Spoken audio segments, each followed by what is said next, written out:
So we are now 1 month into Donald Trump's presidency, and it's going exactly as I would have expected a Donald Trump presidency to go. It's a complete disaster. Now, the question is, am I wrong? Because apparently, according to Donald Trump, he's actually doing a great job. We have made incredible progress. I don't think there's ever been a president elected who in this short period of time has done what we've done. See, Donald Trump is perfect, and this is because anytime we see something going wrong in his administration, it's not because of Donald Trump, it's because of his staff members. Now, Donald Trump isn't entirely wrong, because when he says that we've done quite a bit with his administration, he has done quite a bit, but he hasn't made progress. In fact, he's been one of the most regressive presidents in American history, because the things that he's done, they're just really harmful. So in his first week, he revived the Keystone XL and Dakota Access pipelines, and he silenced the EPA. Now, he also froze any new regulations from Obama that were still pending, and we just learned that the Bumblebee was added to the endangered species list for the first time ever. Now, the Bumblebee species has declined by 87% over the last 2 decades, and saving this species is now in jeopardy because of Donald Trump. So IFL Science explains Trump's executive order has frozen for 60 days all federal regulations yet to be implemented, citing the need to review questions of facts, law, and policy they raise. This came just a single day before the Bumblebee was to be officially listed by the Fish and Wildlife Service, something that would have given the creature full protection. Now, in his second week as president, he triggered a constitutional crisis by unilaterally instituting an unconstitutional Muslim ban. Now, in his third week, he indicated that he would withdraw from a nuclear arms treaty between the United States and Russia, and this is problematic because it could catalyze a new nuclear arms race between both countries. Now, he also found out that he's still in control of his businesses. And I mean, now that he's been the president for a month, this last week has been as chaotic for him as ever, potentially. Now, currently, there's a lot of really harmful policies that Donald Trump is still pushing through, but the media isn't really talking about it because they're now fixated on the Russia story, which I'll get to in a different segment. They're also fixated on General Flynn's resignation. They're also fixated on Andrew Puzder withdrawing his bid to be Labor Secretary. So, the politics of it all, that's more sensationalist, and they can get more views. They can make more money on advertisements if they talk about that, but I want to talk about what Donald Trump is doing that's actually pretty harmful, because he's still doing things behind the scenes that we're not talking about that I have to talk about. So first of all, he provided the oil and gas industry with a really big gift by lifting corruption rules. So The Guardian explains Donald Trump moved on Tuesday to expunge rules aimed at forcing oil companies to disclose payments made to foreign governments in order to secure lucrative mining and drilling rights. The rules, called the Cardin-Lugar regulations, were established under the Dodd-Frank Act, the wide-ranging financial regulations brought in after the last financial crisis. Energy industry executives, including the former Exxon boss and now Secretary of State Rex Tillerson, have lobbied hard against the rules, arguing it gives global rivals a competitive edge.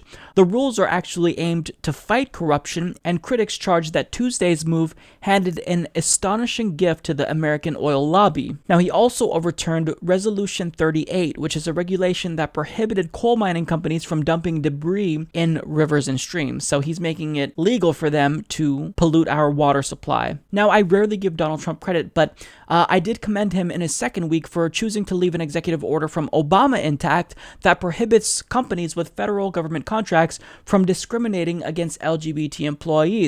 Well, as of this week, that's now in jeopardy because people within his own administration are undermining him. So Pink News explains, despite Trump's assurances, it emerged over the weekend that newly confirmed Attorney General Jeff Sessions has pulled the federal government's legal support for Obama administration's anti-discrimination protections for transgender students. And this was one of his first acts as Attorney General. Now, people will say, Mike, why don't you blame Jeff Sessions for this and not Donald Trump? Well, Donald Trump knew about Jeff Sessions' past. He has a horrible anti-LGBT record. He has a terrible racial record. So by making him your attorney general, well, you're complicit with anything that he does. You're responsible for it, Donald Trump. And Donald Trump has not spoken out against this move by Jeff Sessions. So I'm sorry.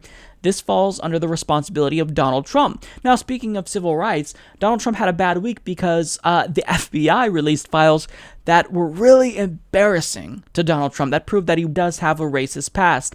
So Politico explains that the FBI has released nearly 400 pages of records on an investigation that the Bureau conducted in the 1970s into alleged racial discrimination in the rental of apartments from President Donald Trump's real estate company.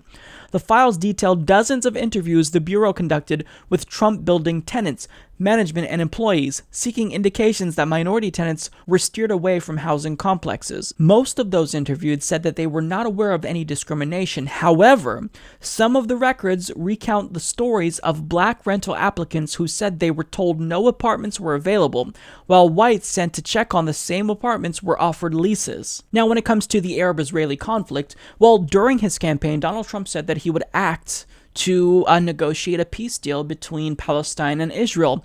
And now he's kind of starting to change his tune. So people are giving him credit because he very tepidly told Benjamin Netanyahu to hold back on the illegal settlements for a while. As far as settlements, I'd like to see you hold back on settlements for a little bit. We'll work something out, but I would like to see a deal be made. I think a deal will be made. Now, that request, regardless of how feckless it was immediately contradicted because Donald Trump is now indicating that he's backing away from a two-state solution. I'm not kidding. So he stated, so I'm looking at two-state and one-state, and I like the one that both parties like.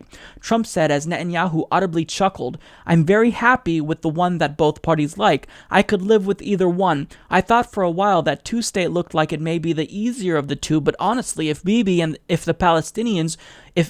and the Palestinians are happy, I'm happy with the one that they like the best. So make no mistake. He's backing away from a two-state solution. If you even just waver on that a little bit, you're backing away from a two-state solution. And you're also going against 15 years of U.S. policy on Israel and Palestine. And let me ask you this. Why would you tell Netanyahu to hold back on the illegal settlements if you're going to say you support a one-state solution? Why would Palestine be in favor of a one-state solution? Because if Israel is able to become a state that encompasses Palestine, that's basically one big illegal settlement. So, I mean, he doesn't know what he's doing here. He said he wants to negotiate a peace deal, and he even reiterated that he wants to negotiate a peace deal. But do you think you're going to be able to do that now after the Palestinians heard you talk about saying you'd support a one-state solution that they obviously would not be in favor of? This is unbelievable. You are doing more harm than good when you initially stated that you intended to help out the situation. You wanted to diffuse the situation and assuage some of the violence. This guy does not know what he's doing. So, I mean, within the first 4 weeks of Donald Trump's presidency, he's done an incredible amount of damage. And my question is, why are you even here still? Because apparently, Melania Trump certainly is not happy. She is reportedly miserable in her role as First Lady. And also, Donald Trump apparently is not too happy either. Morale is low. There's factionalism between him and his staff apparently looks exhausted, according to reporters and people that meet with his staff. Look, given that we all know that you didn't expect yourself to actually become president when you launched your presidential campaign, you ran your campaign because you thought that it would be, lucrative. You thought that it would be a great launching point for a TV network or something, or maybe a book deal. And look, that's true. But you never expected to win, and clearly you don't like it, you're not happy, so why stay? You have historically low approval ratings, and nobody likes you. Only 25% of the country voted for you. That means 75%, the overwhelming majority of the country voted against you.